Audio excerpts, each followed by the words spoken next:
All right, what's up, guys? This is post Ironman 70.3 Coeur d'Alene. Got the swim cap right here. But what a great race, man! What a great venue. Currently, I am stuck actually in Miles City, Montana. So the situation is, I was driving back home from Coeur d'Alene, and it was just such a crazy trip. On the way to Billings, which was my first stop heading back to Ohio, there was a semi truck and it was blown up on the highway. It was on fire. And so I kept wondering, I'm like, dude, there's no traffic in Montana. Why is my time going up like 2 hours on my drive?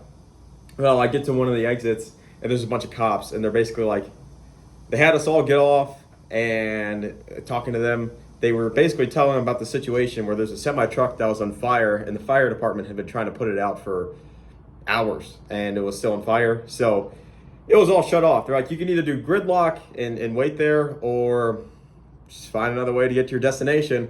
Well, Apple Maps somehow clutched up and I ended up taking some crazy trail through like the mountains, pitch black, by the way, dirt road, super narrow. There's like the cow crossings there. And yeah, it took me till like 1 a.m.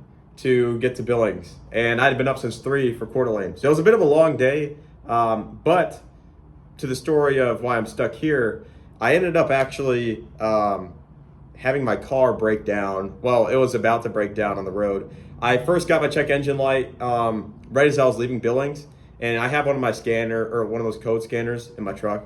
And so I was like, okay, let's just scan it, see what's going on. It was something with the DEF system, and I've had so many problems with the DEF system on my truck, and I mean that's why people delete it.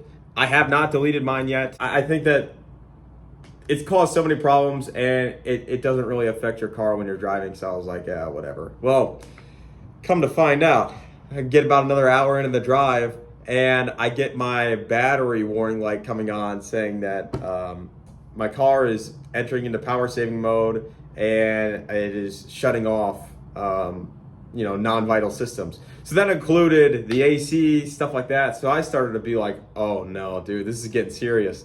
Well, the nearest city was 45 miles away. That's Miles City, man. That's where I'm at right now. And so I pull out in the dealership. There was one GMC dealership within like hundreds of miles. So I got super lucky. And I started talking to the people there, and I left the truck on just because, if I shut it off, it's not gonna come back on. Well, the lady I was talking to, she gets back in the truck, drives it to the garage, dies right then and there. Power steering goes out, the infotainment system goes out, all that stuff. And so what I have now is I have a failed alternator, failed battery, clutch fan is broken, my belt is broken, and there's my tensioner. My tensioner is broken. So that's not going to get repaired until Thursday because some of the parts need to get shipped in from Denver. So I'm here for the next couple bits. So I figured let's record. Let's talk about how Coeur d'Alene went. So let's just dive into the race here. Yeah, like I said, Coeur d'Alene went really well. It was a beautiful, beautiful race venue.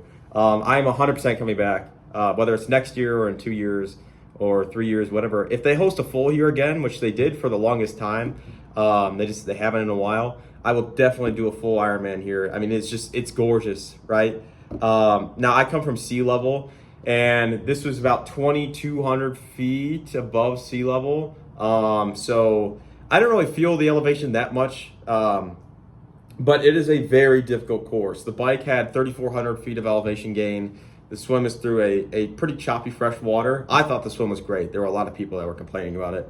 And then the run's interesting, but we'll break it down. So I've got my results right here. We'll just go by each and every one. So yeah, Coeur d'Alene, it's my highest points race that I've ever gotten, 1911 for my points. And I finished with a time of 5 hours and 42 minutes and 31 seconds. So overall, was it a PR? No, but it basically was. This was a really, really good race for me. Just to put it in perspective, Texas, I got 35th in my age group. This one, I got 34th.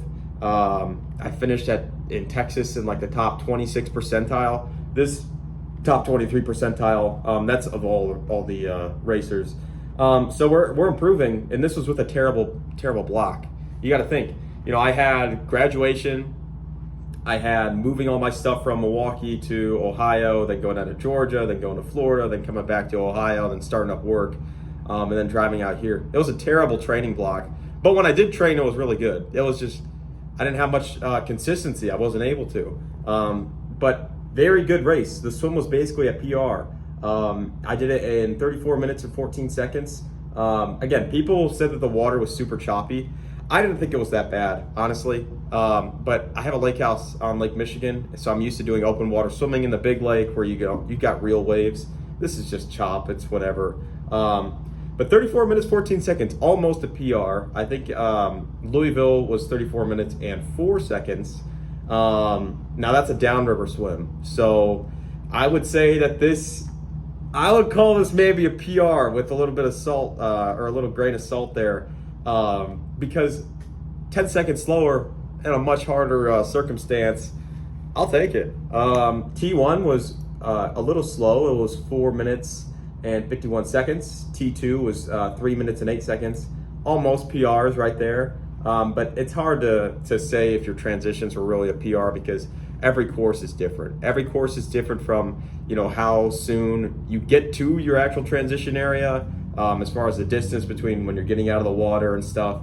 And it's just different circumstances. But I felt like I went pretty quick through there. Now, the bike. The bike is where things get really interesting because Coeur d'Alene, like I said, 3,400 feet of elevation gain. It's a lot. It's a really tough bike course. And I was actually supposed to have my Quintana Roo VPRI bike in for this race. It wasn't able to get done, which is fine. I'll have it for 70.3 Ohio, which is in 3 weeks. But I rocked with the old felt, and it did me pretty well. Just the thing was with this, man, was the climbs. So you do like kind of an out and back at the start, and then you go out again in the other direction where the huge climbs are. But every time we went out, it was against a headwind, which sucked. Whenever you would come back in, it was great. I mean, you had the tailwind, but going uphill at the steepest parts against a headwind was just absolutely diabolical. That was really tough, and I felt like this was the most prepared I'd ever come in for a bike on the race. And if I didn't do that, oh my gosh, I would have been so screwed, man. Finished with 3 hours and 7 minutes, 29 seconds. That's my second fastest of 3 70.3s. Now, again, that's with a grain of salt because Louisville, I had a flat tire, so that was 3:15 or 3:16. And then 70.3 Texas on just an absolute cake bike course was 2 hours and 51 minutes. This was 3 hours and 7 minutes. So I will take that all day, man. And again, that's, let's see, 16 minutes slower than Texas. So if you take 16 minutes off of 5:42, we're looking at a PR, man, and a pretty significant one. The run, I also hit a PR for Ironman races. I ran it in 1:52.49. That had an average pace of, it doesn't say. But that was pretty solid for me. I was happy about that because got off the bike. I was just so happy to be done. I was so worried about hitting a pothole or something and getting a flat because lately I've been getting so many. And no, didn't get a flat on the bike. Made it through just fine. It was a little sketchy when you're going on the downhills. I was going like 40 miles an hour, and your bike's just wobbling all over the place because of the headwind. And so I was worried, man, but got through and survived. Now the run, I don't know what it is, man. I just can't listen to my pace. So I was supposed to be around like a 9-minute pace, or actually a little more than 9 minute per mile pace. That's what my coach wanted me to be at. I said, screw that, man. And I did, I want to say it was like an 8:30 average. I don't know what 1:52 is. That is 8 minutes and 36 seconds. So really good, especially when you consider the fact that I was absolutely cooked off the bike, man. I went about a mile into the race at like a 7-minute pace, or maybe sub 7. I don't know, something like that. And my quads, dude, my quads were so cooked. But I learned from Texas. Texas, I had a similar situation where, man, my legs were just so cooked off of the bike, to the point where I was going to cramp really bad, and it would have thrown off my whole race. But I took a piss in the porta-john, and I came back to life. And so I was like, I'm just going to apply the same thing for this. I did, and ended up racing really well for the rest of the race. But I'm very happy with that score. That puts me at, let's see, I think 3,600 points on the year. 3,655 points, and I'm 576th in the world for my age group. Not bad. And I've got, obviously, 70.3 Ohio coming up. That will easily get me to all-world athlete, as long as I finish that. But I'm so happy about how Coeur d'Alene went. 25 days till 70.3 Ohio.